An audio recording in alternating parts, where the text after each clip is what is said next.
Hello everyone, this is Animesh Mahato. Today's topic of discussion are Midjourney parameters in the so I think this will take some few minutes. This is Animesh Mahato.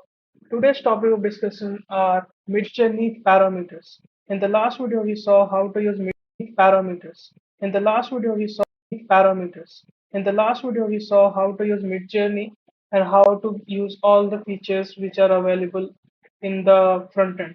Today we will see how to use those secret parameters that you see here on the screen with the double dash which are very YouTube Midjourney parameters. In the last video, we saw how to use Midjourney and how to use all the features which are available in the front end. Today, we will see how to use those secret parameters that you see here on the screen with the double dash, which are really powerful. And most people don't even know how to use that. If you just learn to use four or five of them, you will be good to go with your image generation. Still, I'll teach you every single one of them and in great detail. So you cannot go wrong with them. So without wasting any time, let's get started. So the main source of our information here is official Midjourney docs. So to get there, you can simply visit this link docs.midjourney.com slash docs and parameter list. You can directly search Midjourney parameters, then also you'll land on this page. So as you can see, this is what a usual prompt looks like. And at the end, whatever is there with after the double dash, that is what we call parameters. And after that is the value corresponding to that parameter. So our first parameter is aspect ratio. So what basically it is, it's very much simple. Whatever aspect ratio you want an image to be, you can define it while designing or while adding the prompt. So let's say you want a image to be posted on social media, you want it to be vertical. So it's very simple. You can just add a parameter, but that as AR, and then define a vertical uh, aspect ratio. So with that, your image will be vertical. In case you want YouTube thumbnail, then you can define the YouTube thumbnail like resolution. If you want a banner, then you can define the even the widest parameter that is there, 7:4. So let's try this in action and we'll see what's the result. So in the last video, I taught you about the prompt format. We're going to use that, and I have already created a prompt for you. So our prompt is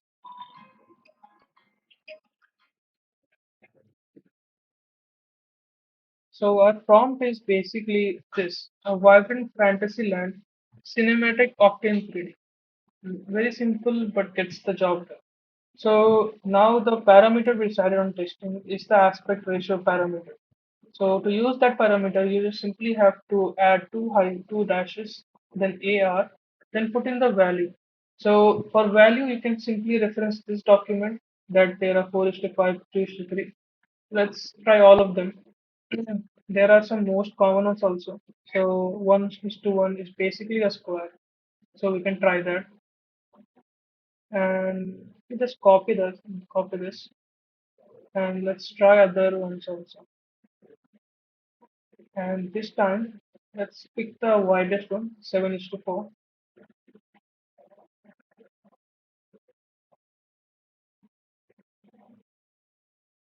After this, let's pick the most lengthy one, 4:7.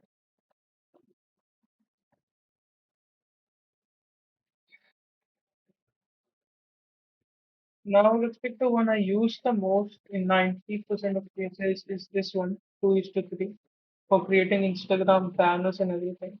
In multiple posts, I have used this to generate an image and then bring it in Photoshop or Figma or even Canva, whatever you are comfortable with. Do some alterations, add some text, and then you're ready to go. So yeah, let's pick this one and this one. This one is most used for the Instagram or other social media platforms, and this one is good for YouTube thumbnails. So 2:3 is the way to go. Let's check it out. So let's go with Imagine 2:3. Then We got the YouTube thumbnail one. We used to do also. Once also all are generated, I'll show you the results as well. We used to do.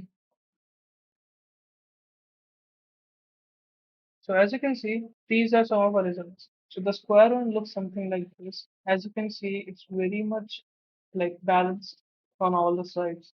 And yeah, so this one is the wide one.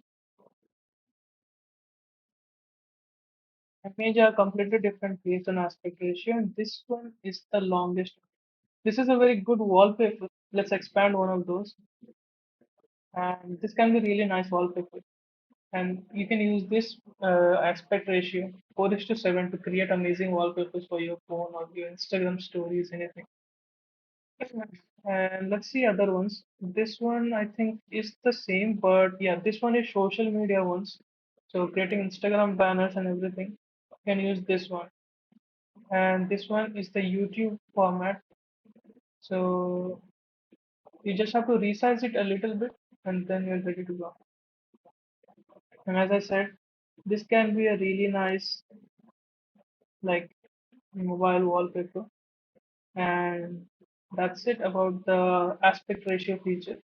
I don't think there is much about this feature. It's just basically what size image you want, and all the images will be generated in that aspect ratio. Now let's move on to the second parameter, which will be our chaos parameter. So what chaos does is it control variation in the image. So let's say you set the chaos value to 0, then all the four images will be very much similar. And if you like if you choose it all the way to the 100, then it will be completely different. Maybe there is a lion here and there is a cat here. So it can be really, really different. As you can see, changes how varied the results will be. Higher value produces more unusual and unexpected results. So whatever text prompt you put in, you can always go a little bit like increase the chaos so that you can see what's gonna happen and what kind of product you're gonna get. So let's try this one with the same effect, same prompt.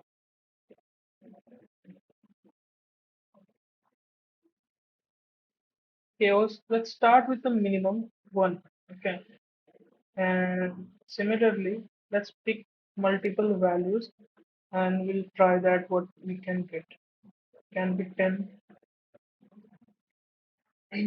can be 20. Now let's do 50. Now let's do 70. Now let's do 90. And at 10, let's do the maximum value, which will be 100. I think that's the maximum, right? So I think this will take some few minutes to generate. Till then, I'm pausing the recording. After all the images are generated, we can continue. Now that all the images are generated, let's have a look at what we got. So this one we got as chaos set to 0.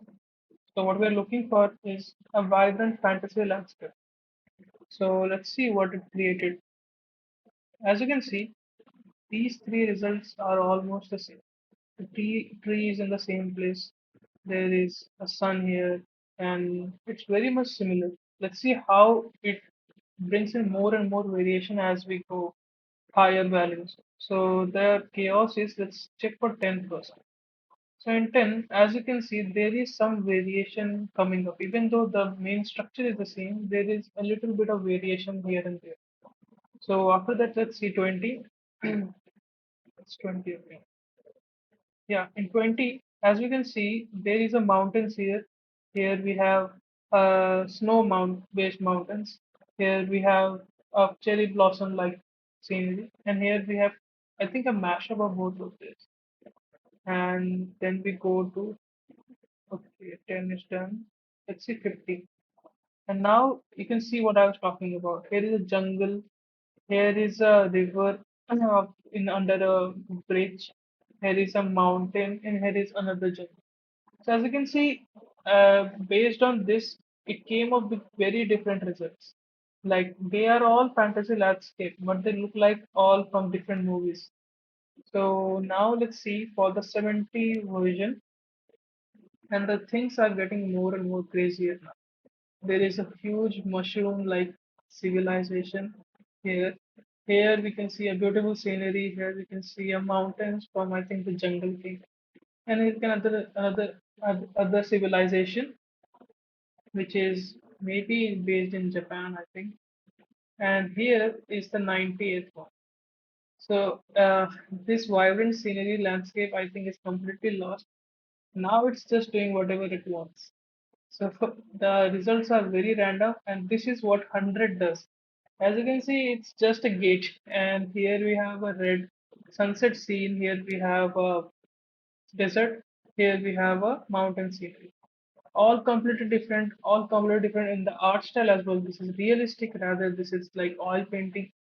Here it is also realistic, and this one is also kind of realistic, but more of a like uh, drawing perspective also is there because the colors are super saturated. As you can see, the based on the chaos level, the images and the results vary very much. All four results are completely different. And where we started, you can see that it was almost the same when the chaos value was like 10 or 20. It was very, very similar. All of them had a sun, had a scenery, had like horizon. But here it's completely different. So now that you understood the chaos variable, let's move on to the next one, which is fast. So fast is not anything like it does not take any values. I'll show you what basically fast does is. I showed you settings in the last video. So as you can see, in settings there are various modes what you can do. So I'm already in the fast mode, but let's say I was in relax mode, okay? So and then I was to generate the same image. Okay, so now as you can see, this image generation will take a lot like more time than if I put in simply fast at the end of it. So dash dash fast, and as you can see, this will be like much more faster than that one. Okay. So I think, yeah, as you can say, that one didn't even finish yet, and this one already started. Even though we started after this one, I feel like this will finish like faster than the original one. Even though that one has a few seconds of like head start, it is already at 78% and it's still at 60 because it's in the slow mode and it is in the fast mode. Very simple. So now that one, like the fast one is already generated and this one is still at 90%. So that's how the fast variable works. Let me put the settings to normal again. And as you can see, okay, I think running this fast one also override our settings to make it fast by default also. So those are the three parameters which we covered in this video. There are few more and we'll cover them in the next one. Till then, good luck, have a good day, and bye bye.